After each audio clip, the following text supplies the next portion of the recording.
Hi friends, welcome back to my YouTube channel. ഞാൻ ഇന്ന് വന്നിട്ടുള്ളത് മിൽക്ക് കേക്കിൻ്റെ റെസിപ്പി ആയിട്ടാണ്. അപ്പോൾ നിങ്ങൾക്ക് എല്ലാവർക്കും മിൽക്ക് കേക്ക് ഇഷ്ടമാകും എന്ന് ഞാൻ വിശ്വസിക്കുന്നു. അപ്പോൾ ചിലർക്കൊക്കെ ഈ ബട്ടർ പേപ്പർ എങ്ങനെയാണ് കട്ട് ചെയ്യുന്നതെന്നും അതൊക്കെ എങ്ങനെയാണ് വെക്കുന്നതെന്നും അറിയില്ല. അപ്പോൾ അതിന് വേണ്ടിയിട്ടാണ് ഞാനിത് കാണിക്കുന്നത്. ബട്ടർ പേപ്പറിൻ്റെ മുകളിൽ കേക്ക് ട്രേ വെച്ചതിന് ശേഷം മാർക്ക് ചെയ്തിട്ട് കട്ട് ചെയ്താണ് ഞാൻ എടുക്കുന്നത്. അപ്പോൾ ഞാനിവിടെ ഒരു ബൗളിലേക്ക് 4 മുട്ട പൊട്ടിച്ചൊഴിച്ചിട്ടുണ്ട്. അതിലേക്ക് 1 ടീസ്പൂൺ വാനില എസൻസ് കൂടി ഒഴിച്ച് നല്ലതുപോലെ ബീറ്റ് ചെയ്തെടുക്കാം.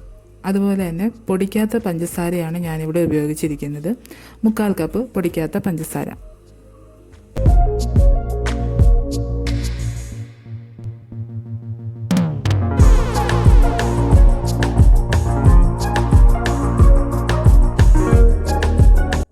ഒരു കപ്പ് മൈദയും 1 ടീസ്പൂൺ ബേക്കിംഗ് പൗഡറും അരിച്ചു വെച്ചിട്ടുണ്ടായിരുന്നു. അതാണ് ഞാൻ ഇതിലേക്ക് ആഡ് ചെയ്യുന്നത്. അതുപോലെ വിസ്ക് ഉപയോഗിച്ചാണ് മിക്സ് ചെയ്യുന്നത്. ഇതിലേക്ക് നമ്മൾക്ക് 3 ടേബിൾ സ്പൂൺ ഓയിലും അതുപോലെ തന്നെ 3 ടേബിൾ സ്പൂൺ പാലും കൂടി ചേർത്ത് മിക്സ് ചെയ്യാം. ഇപ്പോൾ ഞാൻ ചെയ്യുന്നത് വിസ്ക് മാറ്റിയതിന് ശേഷം സ്പാച്ചുല ഉപയോഗിച്ച് നല്ലതുപോലെ മിക്സ് ചെയ്തെടുക്കുകയാണ്. അപ്പോൾ ബാറ്റർ നല്ല ക്രീമി പരുവത്തിൽ കിട്ടിയിട്ടുണ്ട്. അപ്പോൾ ഇതാണ് നമ്മുടെ വാനില സ്പഞ്ച്. ഇനി നമ്മൾക്ക് ഇതിലേക്ക് വേണ്ട മിൽക്ക് ഉണ്ടാക്കിയെടുക്കണം. അപ്പം മിൽക്ക് മെയ്ഡ് ഉപയോഗിക്കാം, അതുപോലെ തന്നെ മിഠായി മേറ്റ്. ഇത് രണ്ടിൽ ഏത് വേണമെങ്കിലും നമുക്ക് ഉപയോഗിക്കാം. ഞാനിവിടെ എടുത്തിരിക്കുന്നത് മിഠായി മേറ്റാണ്. അപ്പോൾ 1/2 കപ്പ് മിഠായി മേറ്റ്, മിൽക്ക് മെയ്ഡ് എടുക്കുന്നവർക്ക് 1/2 കപ്പ് മിൽക്ക് മെയ്ഡ്. അതിനുശേഷം 1/2 കപ്പ് വിപ്പിംഗ് ക്രീം അല്ലെങ്കിൽ ഫ്രഷ് ക്രീം ഉപയോഗിക്കാം. അതുപോലെ തന്നെ 1 കപ്പ് മിൽക്ക്.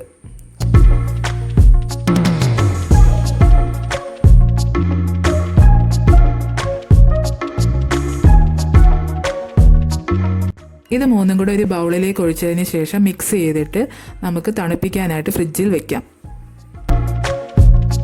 ഒരു ബൗളിലേക്ക് 1/2 കപ്പ് വിപ്പിംഗ് ക്രീം എടുത്തിട്ടുണ്ട്. അത് നല്ലതുപോലെ ബീറ്റ് ചെയ്തെടുക്കാം.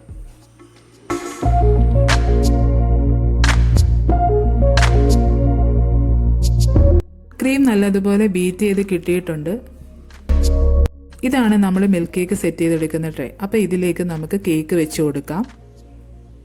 അതിൻ്റെ മുകളിലേക്ക് നമ്മൾ തണുപ്പിച്ച് വെച്ചിരിക്കുന്ന മിൽക്ക് കുറച്ചായിട്ട് ഒഴിച്ച് എല്ലാ ഭാഗത്തും എത്തുന്ന രീതിയിൽ ഒഴിക്കുക.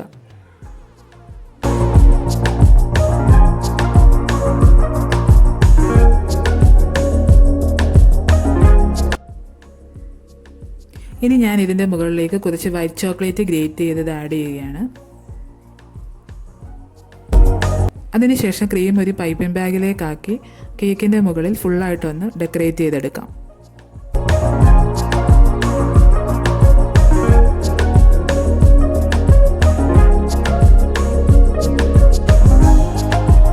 അപ്പോൾ ഫുള്ളായിട്ടൊന്ന് ഡെക്കറേറ്റ് ചെയ്തെടുത്തിട്ടുണ്ട്. ഇനി ഇതിൻ്റെ മുകളിലേക്ക് കുറച്ചുകൂടി വൈറ്റ് ചോക്ലേറ്റ് ആഡ് ചെയ്യാം.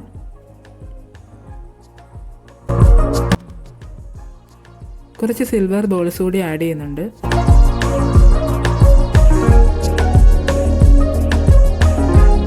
കുറച്ച് കളർഫുൾ ആയിട്ടുള്ള പേൾസ് കൂടി ഇതിൻ്റെ പുറത്ത് ആഡ് ചെയ്യുന്നുണ്ട്. ഇനി നമുക്ക് ക്യാരമൽ സിറപ്പ് കൂടി ഒഴിച്ച് ഡിസൈൻ ചെയ്തെടുക്കാം. അപ്പോൾ നമ്മുടെ മിൽക്ക് കേക്ക് ഇവിടെ സെറ്റ് ചെയ്തെടുത്തിട്ടുണ്ട്. ഇതാണ് ഫൈനൽ ലുക്ക്. അപ്പോൾ എല്ലാവർക്കും മിൽക്ക് കേക്ക് ഇഷ്ടമായെന്ന് വിശ്വസിക്കുന്നു.